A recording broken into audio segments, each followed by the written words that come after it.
Pronto, já está gravando. Bom, conforme vocês podem lá acessar no AVA, boa parte dos nossos 2 primeiros semestres, né? Dos dois primeiros bimestres, do nosso primeiro semestre, ele se baseou fortemente nessa capítulo 4 de um livro que existe, que é muito bom esse livro, por sinal, e que ele trata especificamente de temas relacionados à infraestrutura de informática e virtualização.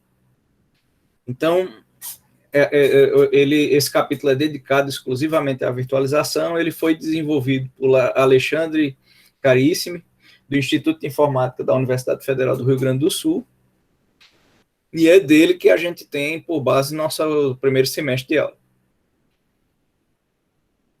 Então, o que é que eu quero mostrar para vocês aqui, quando vocês pegam a apostila, no início, qual é a primeira imagem para a gente ter um conceito específico de virtualização. Bom, na nossa máquina física tradicional, a gente tem um espaço de armazenamento, que comumente é o HD do microcomputador. Esse HD, hoje em dia, ele pode ser de estado sólido, SSD, ou pode ser o HD em disco magnético tradicional, antigo, que eles recebem, né, todos os dados que a gente precisa guardar no computador. Eles são armazenados ali. A gente tem a memória do computador, que é para onde todos os programas que eu vou executar, eles vão ser encaminhados para a memória, ficam lá em execução na memória, para realizar todas as operações que eu preciso daquele programa. A gente tem um processador, que é quem efetivamente executa as operações. A gente tem também uma parte gráfica, né, uma placa gráfica no computador, e a parte de rede, de comunicação de rede, além dos outros dispositivos de entrada e saída. Mas esse é o basicão de um computador, é aquilo que eu posso dizer de forma mais básica. Então, o que é que se observou com o tempo em relação especificamente na história, tá? O que é que aconteceu com o computador? Por que surgiu essa vontade ou esse desejo de virtualizar uma máquina, de virtualizar um computador? Bom, primeiro, algo que acontece lá na década de 60, tá? Entre 60 e 70, na IBM. O que é que acontece? Eles tinham lá um computador poderoso, um computador grande. É lógico que esse computador, quando a gente fala poderoso, é poderoso para a época, tá? Porque se comparado a um computador de hoje, ele era, até nosso computador de mesa é muito melhor do que o computador que ocupava um prédio inteiro. Mas para a época era aquele computador, tudo aquilo que você tinha de processamento, e para você rodar toda a informação, todo o software que você queria naquele computador, você tinha que rodar sequencialmente, ou seja, primeiro eu rodo o meu programa, espero ele terminar, e aí sim vou rodar outro programa. E tudo isso levava muito tempo para tudo que se precisava fazer na empresa. Então a IBM teve um desenvolvedor específico que foi muito inteligente, que ele disse, olha, não, o que eu observo na utilização do computador é que cada programa ele usa somente uma parte de todo o sistema de processamento, de armazenamento do computador. Então, seria muito mais interessante eu virtualizar a minha máquina grandona em processamentos pequenos, em várias, como se fossem vários pequenos computadores rodando ao mesmo tempo, do que ter esse computador grandão rodando uma coisa só por vez, o que demoraria muito tempo para fazer tudo aquilo que eu preciso. Então, a partir dessa ideia da IBM, ela cria a virtualização de processo, especificamente, tá? Então, o que é que acontece na virtualização? Eu tenho um computador, né, um sistema computacional, um computador qualquer, que é aqui ele diz sistema computacional A. Esse sistema computacional, esse conjunto de hardwares, né, esse conjunto de placas, esse conjunto de processador de memória, ele precisa de um sistema operacional para coordenar todas as operações que ocorrem nele. Deixa eu só ver na tela aqui se é o Gabriel. Opa, olá, Gabriel, tudo bem? Deixa eu ver se ele já... Não, ainda não entrou, não. Oi, ô Gabriel, tudo bem? Opa, tudo bom, professor? Opa.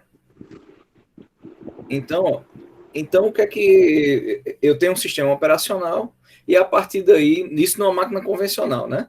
Eu tenho as aplicações funcionando em cima dela. Finjam que vocês não estão vendo esse máquina virtual B e máquina virtual C, que seria somente as aplicações rodando aqui direto no sistema operacional. Então, aquilo que a IBM entendeu foi ela fazer, então, pequenas máquinas virtuais para utilizar, simulando pequenos computadores no uso total desse computador grandão. Essa ideia dos anos 60 até praticamente os anos 90, ela permanece a mesma. As pessoas não pensam em fazer algo maior, somente essa utilização do que a gente pode dizer de virtualização de processos. Tá? Quando chega lá nos anos 90, final dos anos 90, começo dos anos 2000, o que as pessoas começam a ver é que cada vez mais o data center, né, que é quando você entra numa empresa, numa organização, seja um setor público ou privado, normalmente elas têm um conjunto de computadores grandes, que são os servidores da empresa. Esses servidores, eles são muitos. Então, por exemplo, ela tem ali um conjunto de 100, 150 máquinas, computadores, que são dedicados exclusivamente a prover serviços. Não são computadores convencionais que você utilizaria para rodar um programa, não. Ele é um computador específico que fica no centro de processamento de dados, no CPD, antigo CPD. E esse centro de processamento de dados, ou data center, ele tem esse conjunto, né, essa fileira todinha de vários computadores, várias tecnologias juntas para simular o que são vários computadores. Todo mundo me entende direitinho? Eu quero que vocês falem no microfone, porque quando eu estou somente com a imagem na tela, eu não vejo se vocês estão escrevendo no chat, tá? Então, abra o microfone e diga, eu entendi, ou então repete, professor, que eu não entendi, não. Deu de entender, professor. Deu, né? Tranquilo, professor. Tá ok. Então, a partir daí, como é que funciona, então... Opa, alguém... Deixa eu ver aqui, parece que alguém entrou. Opa, Luiz Gustavo. Então, ó, eu não sei se vocês lembram ou se eu cheguei a mostrar essa imagem aqui. Eu acho que eu mostrei ela bem rapidinho lá na sala, mas no computador normal, vocês estudaram arquitetura de computadores ou não? Estudamos. Então, na arquitetura de computadores, vocês viram que o computador, o processador, para ele começar, como é que começa, né? Como é que o computador começa a funcionar? Desde o zero, desde a hora que eu ligo. A primeira coisa no computador é que existe um chip chamado BIOS, né? Que não é aquelas gracinhas lá, bicho ignorante operando o sistema, não, tá? A BIOS é o quê? Ela é um circuito integrado que roda uma pequena parte de um programa lá de testagem de hardware e de inicialização de apontamento lá para a memória de massa ou armazenamento, né, que vai fazer a inicialização do sistema operacional. Ainda vai existir depois dessa BIOS, vai existir uma outra parte que ainda não é o sistema operacional, mas que é o inicializador do computador, que vocês vão conhecer como, normalmente chamam de MBR, tá? E o que é o MBR? É uma outra parte de software, mas ele é uma partição, na verdade, é uma partição pode ser de um pedaço do HD e tudo, que vai servir para ele copiar o programa que nele está para a memória do computador, para a memória poder inicializar, então, o HD, por exemplo. Então, como é que funciona? Lá eu liguei o computador, a BIOS vai, testa o hardware todinho, vê se o teclado está funcionando. Tem teclado? Está funcionando. Tem mouse? Está funcionando. Mas, principalmente, ela vai ver o quê?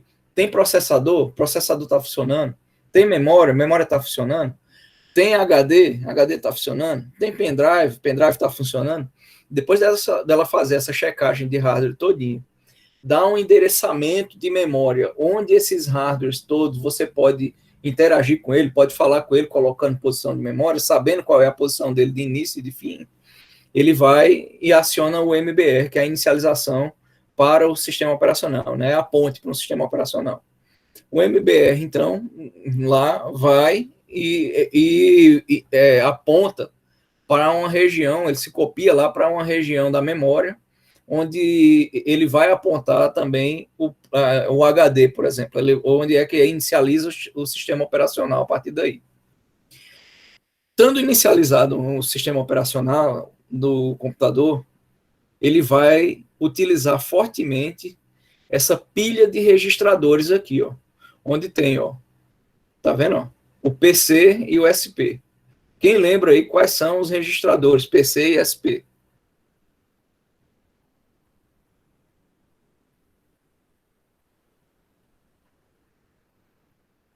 Não lembra não?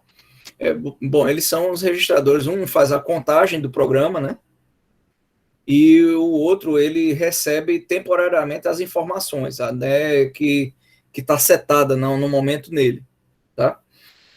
Mas eles não são os únicos registradores. Tem outros, vários registradores, né, que vão funcionar ali com as informações.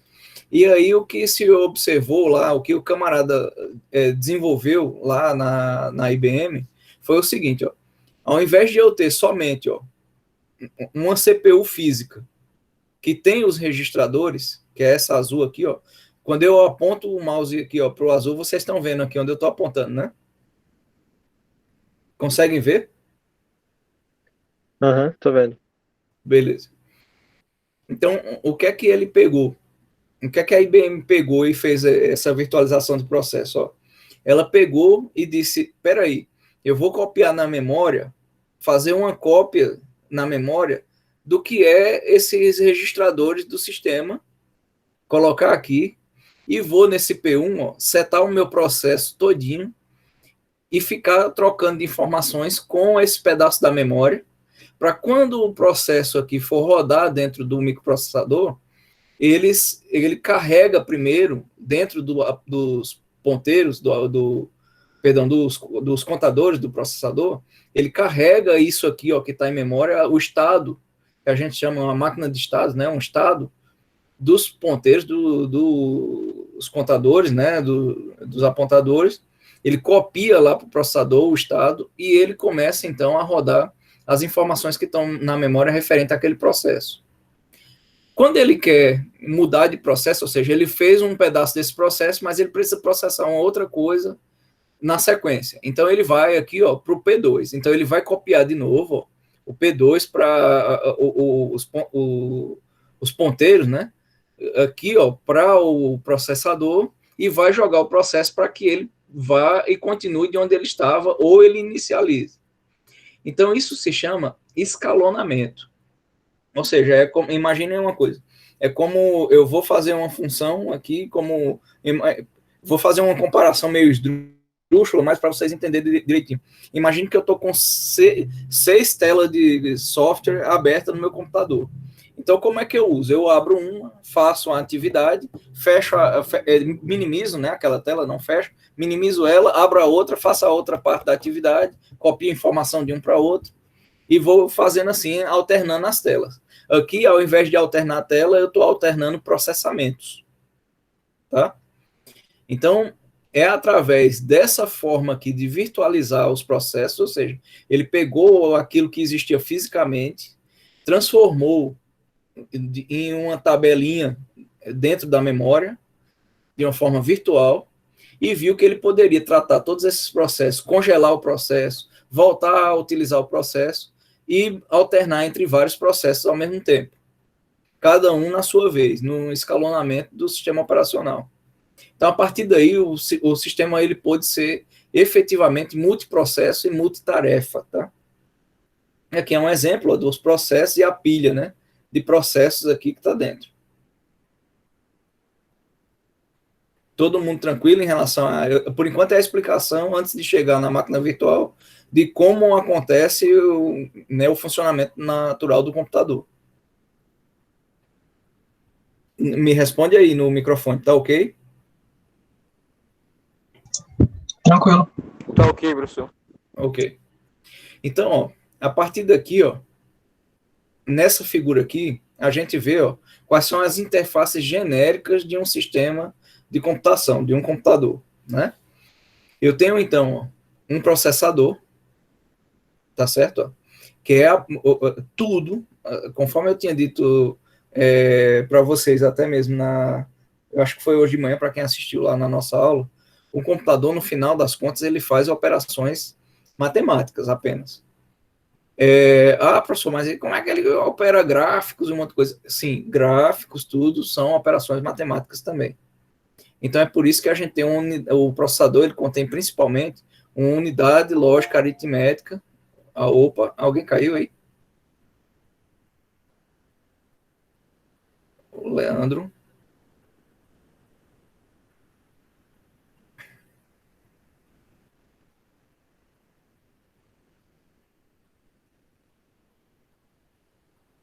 Boa tarde, Leandro. Tudo bom?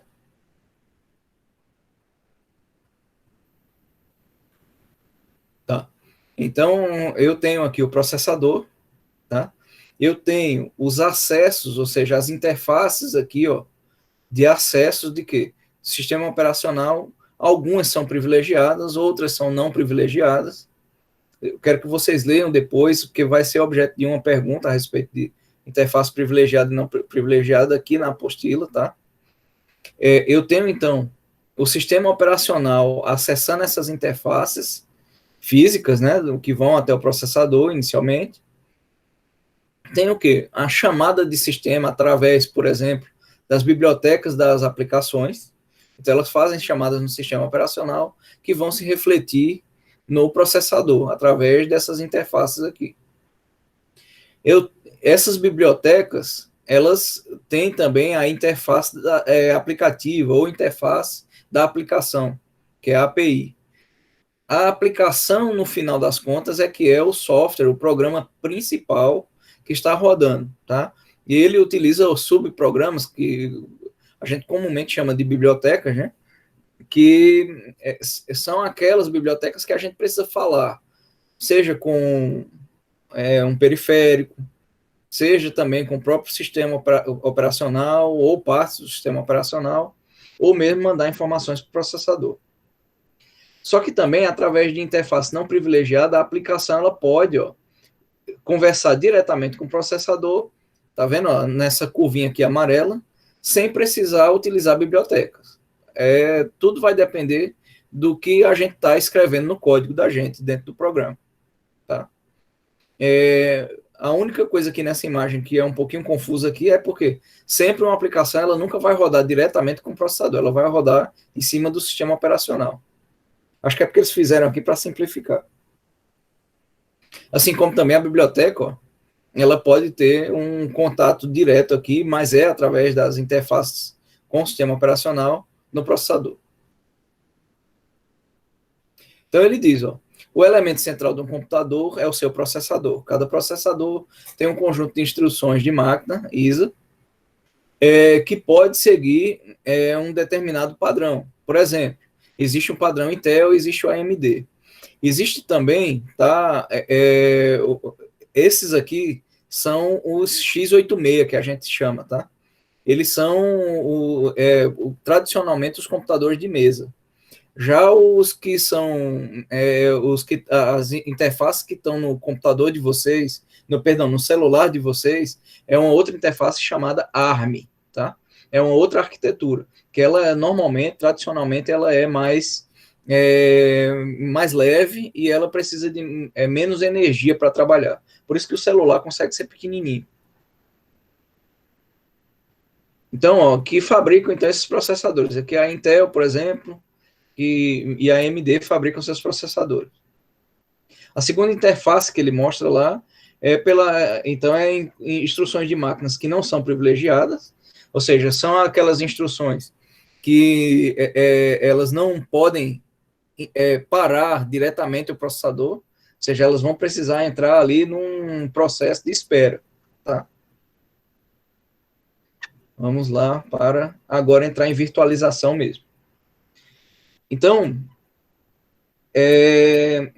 existem basicamente algumas formas de eu fazer virtualização. Vocês lembram lá o que eu falei lá na aula do tipo de virtualização? Quanto ao tipo, a virtualização ela pode ser hoje em dia de 3 tipos. Tipo 1, do tipo 2 e o tipo híbrido, tá? Então, o tipo 1 é quando eu tenho aqui uma máquina virtual que é, na verdade, opa, deixa eu só ver aqui se é uma mensagem de alguém que está na classe. Não. Eu tenho comumente o quê? Uma máquina virtual que ela já é, na verdade, um monitor de virtualização, ele já lida diretamente com o hardware, tá?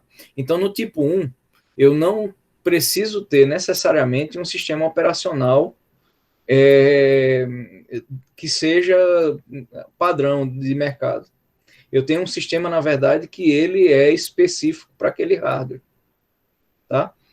No caso de uma máquina virtual que não tem essa condição, ela é a do tipo 2. Ela é a que vai precisar de um outro sistema operacional para funcionar. Então, ele não vai ter esse contato, tá? Aqui a gente mostra a máquina virtual de processo e uma máquina virtual normal. Então, por exemplo, aqui, perdão, pessoal, deixa eu só corrigir. Eu adiantei o assunto com a figura errada aqui. Voltando aqui um pouquinho, tá? Apaguem aí o que eu acabei de falar. Corrigindo o que eu estou falando. Aqui eu tenho uma máquina virtual de processo e aqui eu tenho um monitor de máquina virtual, que é a máquina virtual que a gente mais estuda na nossa disciplina, tá?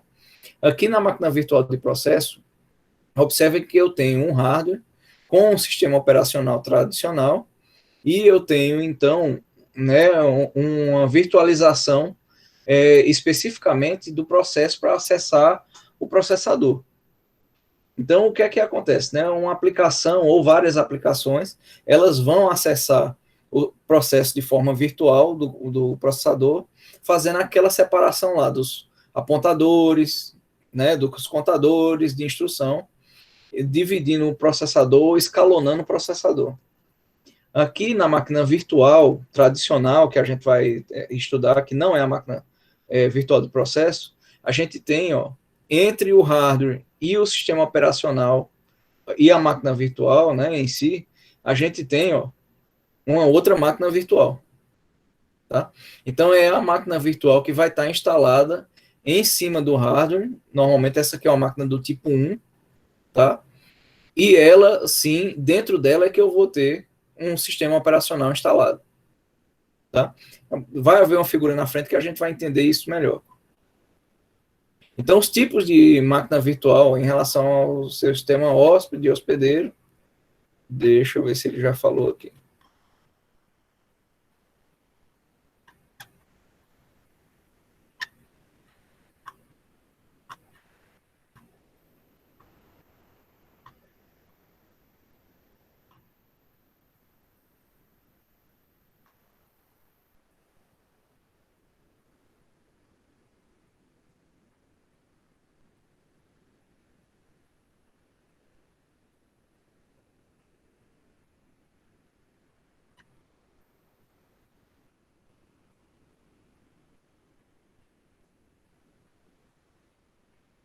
Não, eu vou fazer o seguinte, eu vou pegar essa imagem aqui, fica melhor para explicar para vocês aqui. Vocês conseguem ver aqui, tá vendo, as máquinas virtuais aqui, Vocês conseguem ver isso aqui, essa imagem na tela? Respondam aqui para mim, por favor. Aham. Tô vendo. Desculpem a confusão ali um pouquinho na apostila, tá? Ela ficou ali naquela explicação do tipo, ela dá uma explicação um pouquinho confusa. Tranquilo. Numa máquina virtual tipo 1, conforme a gente está vendo aqui, na imagem, O que é que a gente tem? A gente tem um hardware, tá certo? A gente tem o monitor de máquina virtual, ó, tá vendo? E ele vai fazer às vezes de um sistema operacional, tá? Por que isso? Porque eu preciso especificamente ter um controle, vamos dizer assim, mais especializado em relação ao hardware que eu estou instalando. Por quê? Porque o tipo 1, ele quer aproveitar aquele hardware para o qual ele está sendo instalado da melhor forma possível, porque ele vai utilizar drives, por exemplo, drivers específicos. O que isso quer dizer quando eu quero dizer que ele usa driver específico? Por exemplo, se eu utilizar um driver genérico em cima de uma máquina virtual que é o tipo 2, eu perco eficiência. Por quê? Porque são drivers que não são desenhados especificamente para o seu hardware, para o seu processador, para a sua memória. Então, você nunca vai atingir o potencial máximo daquele hardware. Concordam comigo?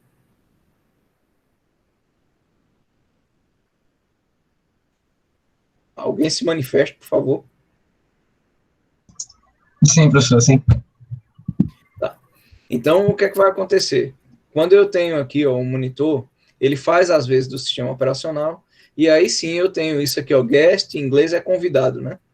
Convidado 1, guest 2, convidado 2.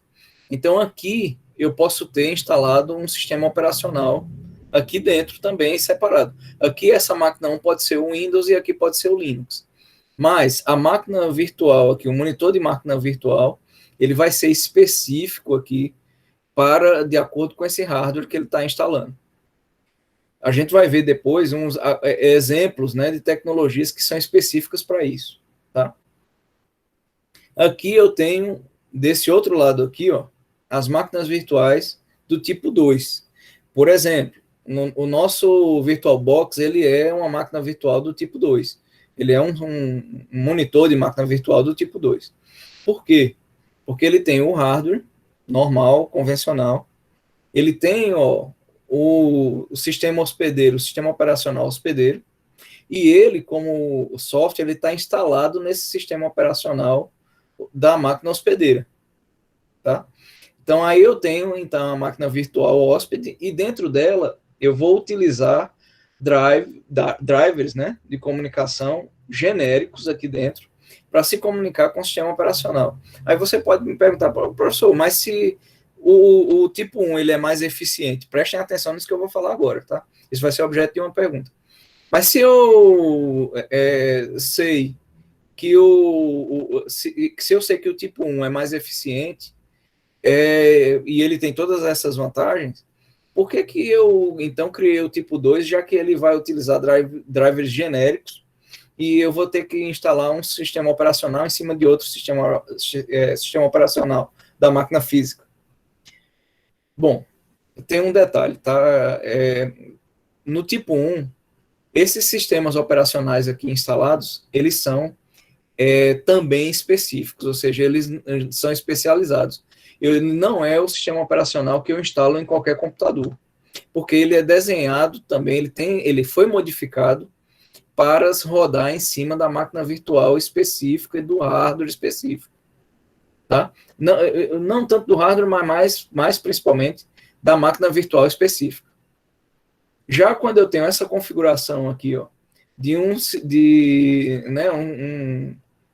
um monitor rodando em cima de um sistema operacional, vocês veem que o sistema operacional daqui é um sistema convencional, pode ser um Linux ou um Windows qualquer. Eu tenho uma máquina virtual e esse convidado aqui, convidado 1, guest 1 aqui, o sistema operacional dele que vai rodar em cima desse programa aqui, do tipo 2, ele pode fazer isso com um sistema operacional genérico, qualquer. Ele não precisa ser especializado. A gente vai ver, a partir disso, na ligação da arquitetura, da paravirtualização, que isso também vai trazer um problema para a gente. Porque quando eu faço isso, ele não sabe que ele existe numa virtualização.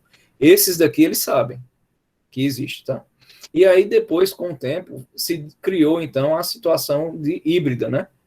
que, por exemplo, o Virtual Server aqui, o Virtual PC da Microsoft, ele tem a situação onde ele é instalado junto com o hardware, ou seja, eu tenho um monitor instalado, mas ele também tem um sistema operacional completo instalado também em cima do hardware, separado do monitor da máquina virtual. Então, ele acaba atendendo o melhor entre os dois mundos. Assim, pelo menos, ele é vendido, tá? Não necessariamente que isso seja completamente uma verdade. Aqui, ó, só para mostrar, tipo 1, tipo 2 e híbrido, né? Eu preciso, então, de um conjunto de hardware, eu preciso, então, do monitor de máquina, do hipervisor da máquina, e aí eu tenho, então, ó, o kernel do sistema operacional convidado, rodando uma aplicação 1, ou um outro núcleo rodando duas aplicações, e assim por diante. E aí tudo isso aqui, que é memória, placa de rede, processador, placa de vídeo, por exemplo, e HD, né, armazenamento, são todos transformados de pedacinho em pedacinho em máquinas virtuais.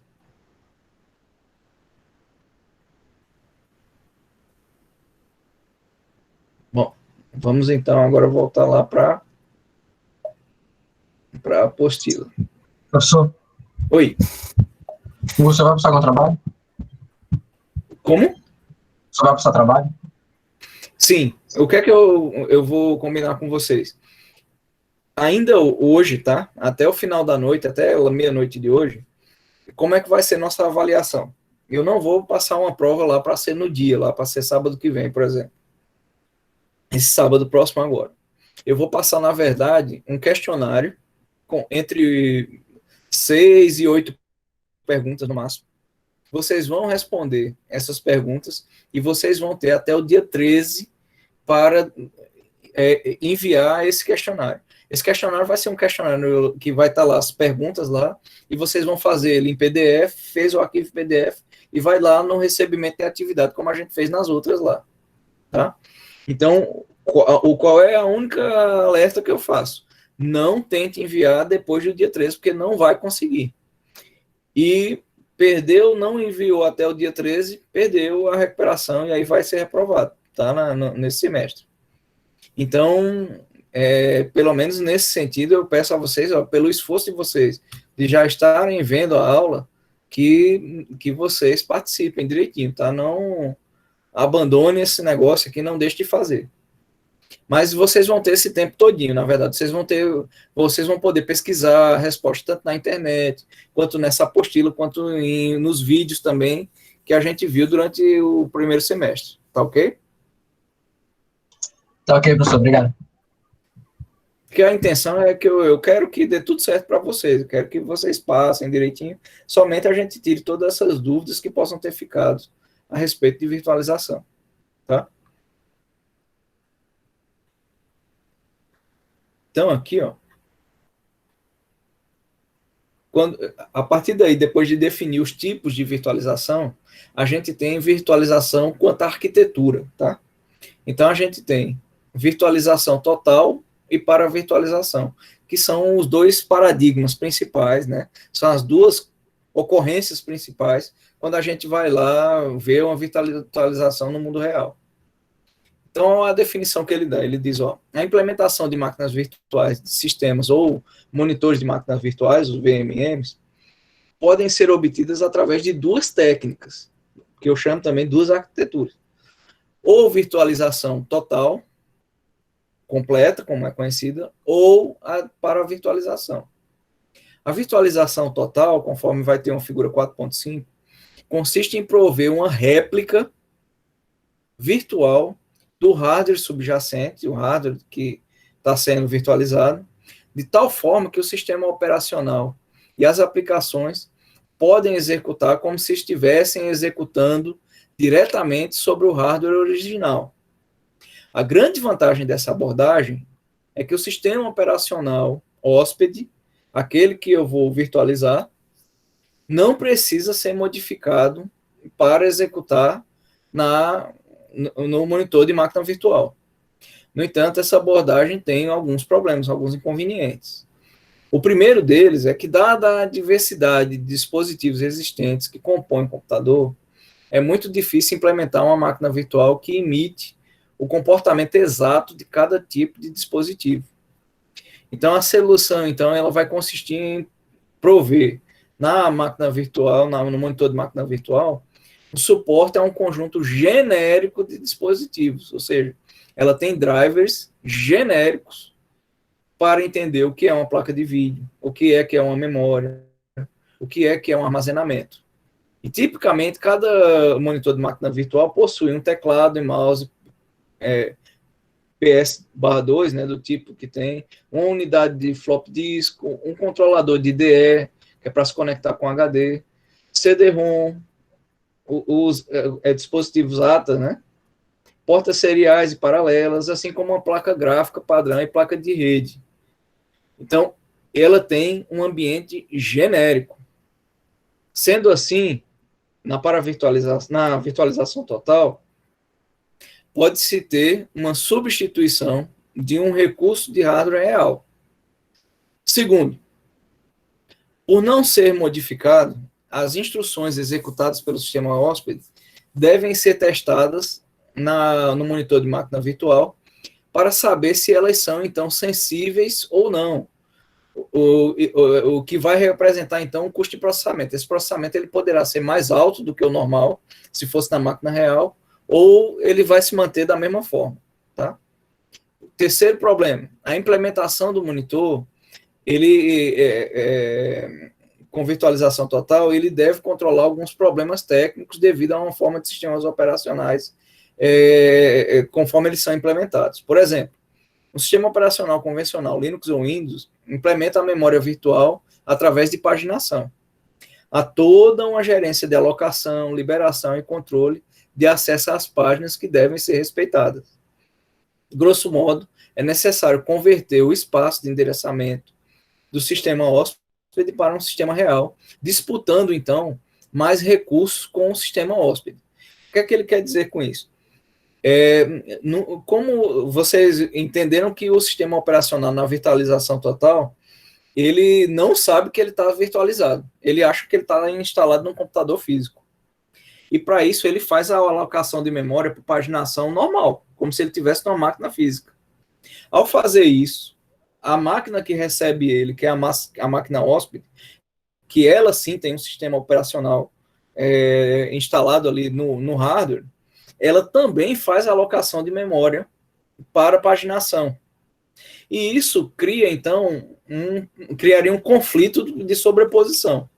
Para não haver essa sobreposição de alocação de memória, então existe também a virtualização das tabelas de memória. Então isso faz com que eu tenha o recurso que já está lá alocado e mais um recurso para alocar a nova posição de memória. Então, por exemplo, nesse caso, eu vou comer 2 vezes a memória, vamos dizer assim, falando a grosso modo, para fazer os alocamentos dos vários sistemas operacionais. Tá ok? Então, isso é um problema, é um inconveniente na hora de o sistema gerenciar essa quantidade de alocações de memórias. Tá?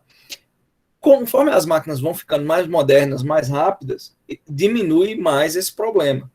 Mas ele é algo a se considerar. Já na paravirtualização, o que é que ele fala aqui? Ó? A paravirtualização, que a gente vai ver na figura 4.6, ela é uma abordagem alternativa que surge como forma de contornar as desvantagens da virtualização total.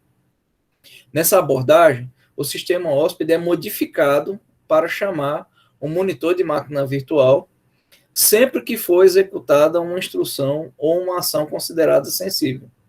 Então, o que é que ele quer dizer com isso?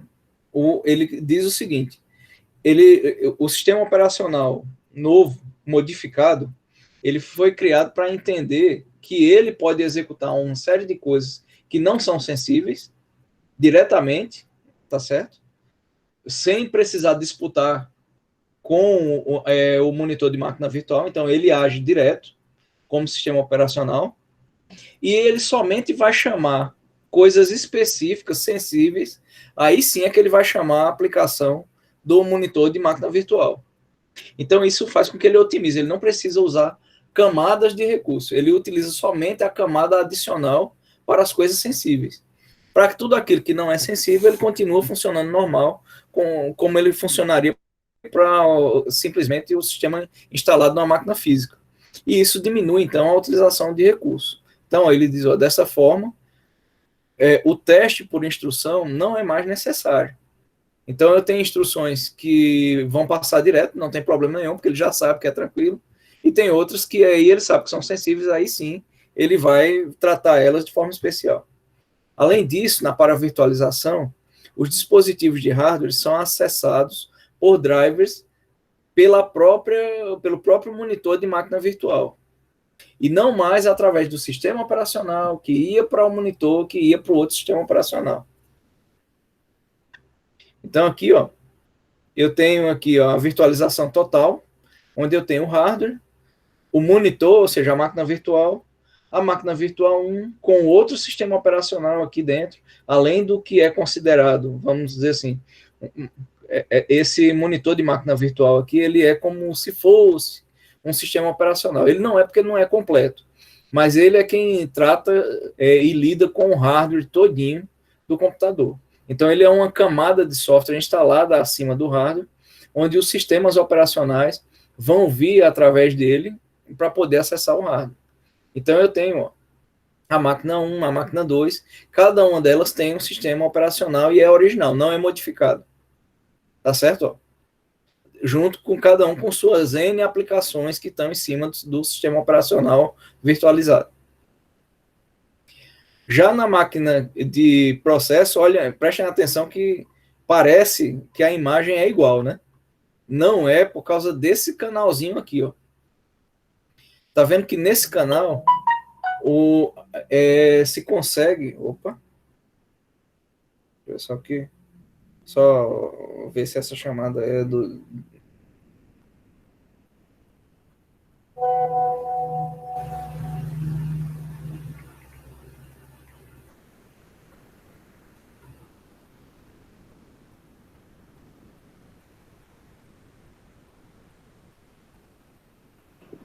Professor? Oi, deixa eu só responder uma mensagem. Tá, foi mal.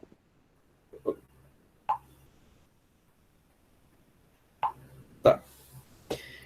Então tá vendo que aqui surge um canalzinho aqui, ó, onde o sistema operacional tá vindo aqui para falar diretamente aqui com a máquina virtual. Tá vendo? Ó? Ele não tá alheio mais à máquina virtual. Tá certo? Ó? Ele não tá, como a gente diz, isolado. Ele sabe utilizar algumas rotinas específicas da máquina virtual. Aquilo que for normal, ele passa direto e usa como se fosse uma instrução, ele tivesse instalado diretamente aqui no hardware. Mas aquilo que é específico, não. Ele vai e chama a máquina virtual especificamente para ela cuidar disso aí. Então, é por isso que a paravirtualização, ela melhora o rendimento da virtualização. Ela faz com que ele tenha um controle muito mais tranquilo e hardware, né, com drivers muito mais específicos, já que o sistema operacional é mais específico. Então, para concluir, convém ressaltar alguns pontos importantes dessa discussão. A virtualização total permite que um sistema hóspede execute em uma máquina virtual sem necessitar nenhuma alteração, ao passo que, com a paravirtualização, o sistema hóspede precisa ser modificado para enxergar essa VMM, né, a máquina virtual. Por outro lado, a paravirtualização explora de maneira apropriada os recursos disponíveis pelo hardware, tanto o real da máquina, e apresenta um melhor desempenho que a virtualização total. Entretanto, face ao atual suporte de hardware, a virtualização presente nos novos processadores da Intel e AMD, a virtualização total e a paravirtualização têm apresentado hoje em dia desempenhos já semelhantes.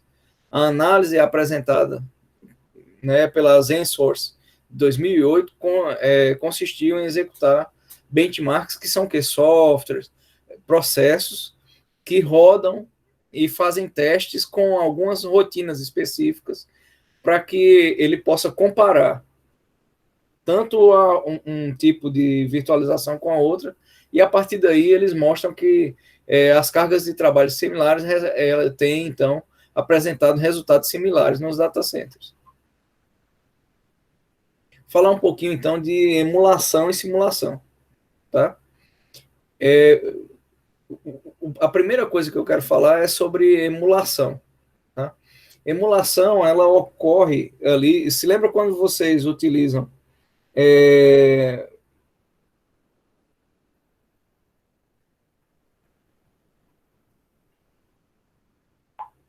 Se lembra quando vocês utilizam um emulador de jogo, por exemplo, alguém aí aqui já ouviu falar em Nintendo Super NES, né? Super Nintendo. Se sim, me responda aí. Abra o microfone e digam sim. Já, professor. Então,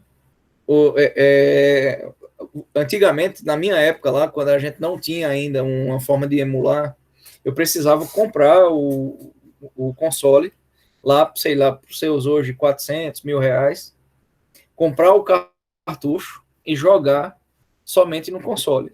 Eu não tinha naquele momento como copiar aquele programa, né, aquele cartucho para o computador. A partir daí, com o tempo, o que é que começaram a fazer? Né?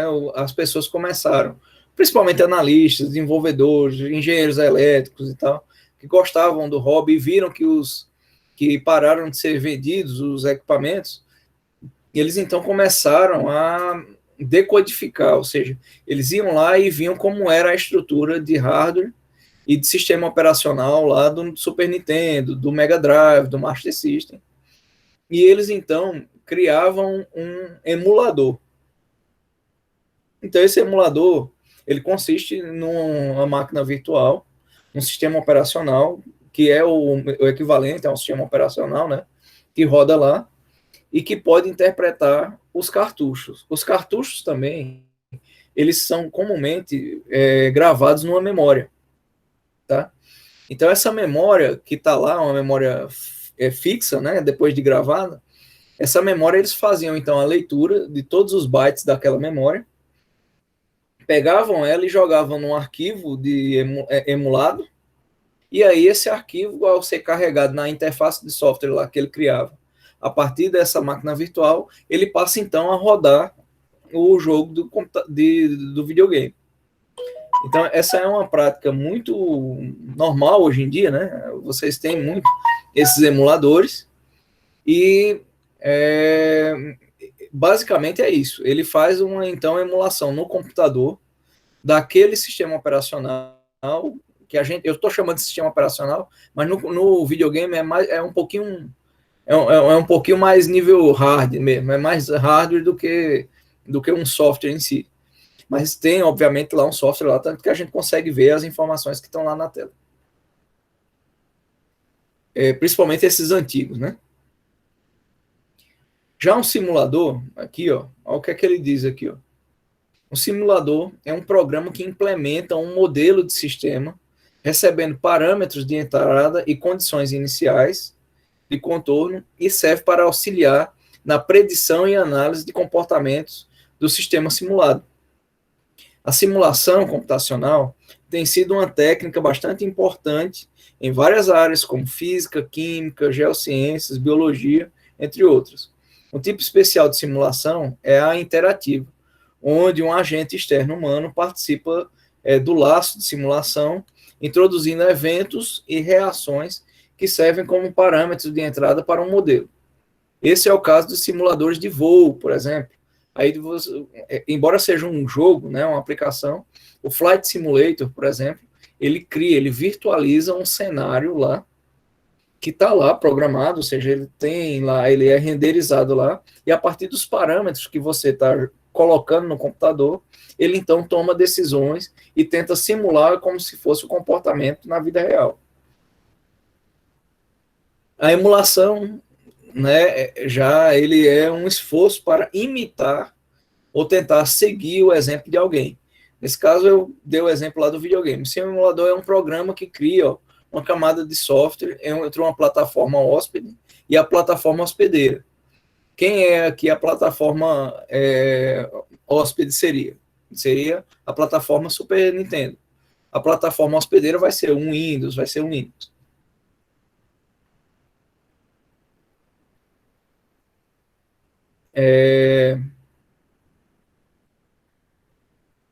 Outras técnicas de virtualização. Ele vai falar aqui em virtualização de ambientes de rede. Então, né?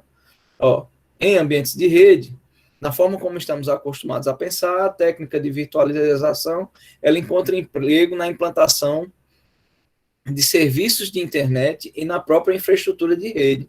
Ou seja, você consegue, inclusive, criar roteadores virtuais, hubs virtuais, switches virtuais, principalmente switches, para definir em cima de um hardware, de um equipamento, condições como se simulassem ele mesmo. Então, um exemplo muito comum, tá certo, de virtualização em ambiente de rede, é o que a gente chama lá de VLANs. Vocês já chegaram a ver esse conteúdo com o professor Ricardo?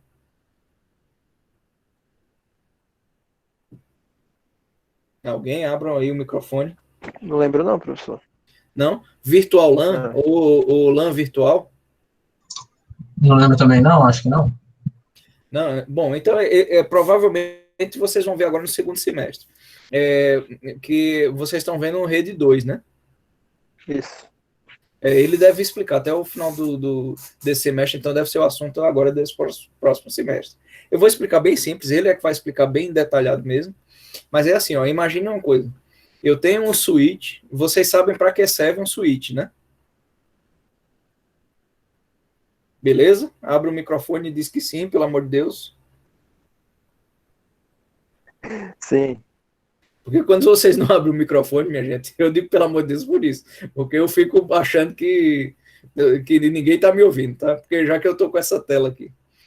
Então, por exemplo, eu tenho um switch lá que conecta, por exemplo, 48 computadores. Esses 48 computadores, eles estão distribuídos em 20 salas, por exemplo. E aí, quando eu começo a fazer configurações de rede, eu preciso que as regras de rede, uma rede, por exemplo, não enxergue a outra, por segurança. Então, quando eu começo a fazer essas regras, elas começam a ficar tão mais complexas, que é muito mais prático eu criar, dentro do próprio switch, como se fossem 2 ou 3 switches, 2 ou 3 redes separadas. Não aquela rede do endereçamento, como vocês viram lá com o professor Ricardo, de dar um endereço simplesmente de rede, mas inclusive criar 3, 4 redes diferentes. Então eu crio a rede 1 que não enxerga a rede 2, por exemplo, que não enxerga a rede 3, e aí eu crio regras para que a rede 1 enxergue a rede 3 e a rede 2 e assim por diante. Então, com isso me permite eu fazer um roteamento, né? Rotas melhores para que o meu switch, então, possa trocar essas informações, ou só num sentido, ou no sentido de saída, no sentido de entrada, e assim por diante. Então, a virtualização, inclusive dentro dos hardwares, ela existe hoje em dia e ela é muito utilizada. Vocês, quando ouvirem esse assunto lá com o professor Ricardo, vocês vão lembrar. Virtual LAN, né? VLANs. Como é que você cria uma VLAN? Muito simples. Cria como se fosse a LAN normal, só que você vai observando que você está ali dando um nome virtual a ela. Ela está numa camada virtual dentro do próprio hardware. Tá? E também virtualização de serviços de internet. Em geral, foram e ainda são concebidos usando a arquitetura de multicamadas. Né? Ele diz multi-tier. Tier aqui ele quer dizer, né, que são várias camadas. Embora o nome camada em inglês seja layer, tier também quer dizer algo semelhante à camada. Tá? Nesse tipo de solução, então, um serviço ele é dividido em várias unidades funcionais. E as mesmas são distribuídas em várias máquinas, objetivando uma série de benefícios, entre outros o balanceamento de carga e tolerância a falhas, reaproveitamento dos servidores e dos serviços. Um exemplo disso são os servidores web que acessam um banco de dados. Um banco de dados não precisa estar na mesma máquina que o servidor web. Então, pegando esse gancho do exemplo que ele dá, por exemplo, vocês viram hoje que existe serviço do Google Cloud, né? Da nuvem do Google, da nuvem da Amazon, da nuvem da Microsoft, todos eles. Como é que eles funcionam? Eu quero montar um servidor. Nesse momento, se eu fosse montar um servidor, eu precisaria de um computador, ou ir lá comprar um servidor, colocar ligado numa tomada, fisicamente instalar o sistema operacional, instalar todos os aplicativos que eu preciso rodar, instalaria o servidor web que eu preciso, jogaria o programa web que eu queria que rodasse e registraria ele em um domínio para que as pessoas pudessem acionar, utilizar. Isso tudo eu precisei criar uma estrutura física, né? Hoje em dia, os serviços de nuvem provê um servidor desse virtual para você, lá nessa nuvem, ela podendo dar esse serviço para você, tanto como servidor virtual, plataforma virtual ou infraestrutura virtual. Então, quando eu falo ali que eu pude colocar, inclusive, o switch, redes virtuais dentro do switch, hoje eu posso criar uma rede virtual dentro da Amazon para me servir aqui dentro da minha casa.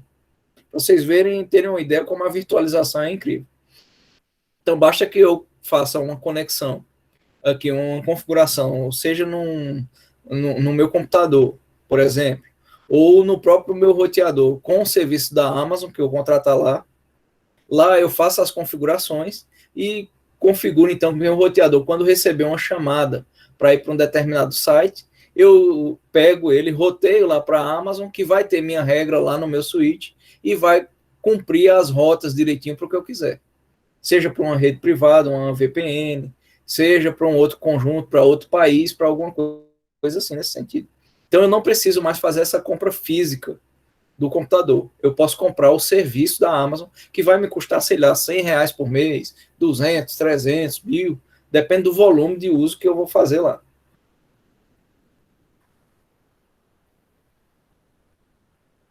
Então, com isso eu expliquei também aqui já a infraestrutura de rede, tá? Ó, o Velans, ele vai falar, falamos já um pouquinho sobre isso. E aí, para a nossa matéria, eu vou pedir somente, ó, de ferramentas de virtualização, ela vai ficar para o terceiro bimestre, tá? Terceiro e quarto bimestre. Mas a única ferramenta que eu vou cobrar uma perguntinha, uma questão, vai ser sobre o VirtualBox, porque a gente já viu o VirtualBox. Então, a única ferramenta que eu quero que vocês foquem é o VirtualBox. Então, pessoal, basicamente é essa nossa aula de hoje. Tá? Ela tomou aí mais do que 50 minutos, porque nós tivemos um atrasinho, né? Mas vai ficar essa gravação até meia-noite de hoje, vai estar lá. Eu vou colocar também até hoje à noite as 6 ou 8 perguntas lá para vocês, e vocês vão ter até o dia 13 para responder. Por favor, alguém tem alguma dúvida? Se tiver alguma dúvida, abra o microfone e pergunte agora, nesse momento. Nenhuma, professor. Tudo sossegado, né? Tudo tranquilo. Então, senhores, muito boa sorte, tá certo? Que tudo dê certo para a recuperação de vocês em todas as matérias. Valeu, professor. Beleza, e vão lá, então, estudem direitinho e façam lá os deveres, tá bom? Certo. Muito obrigado a todos, a participação de todos. Até mais.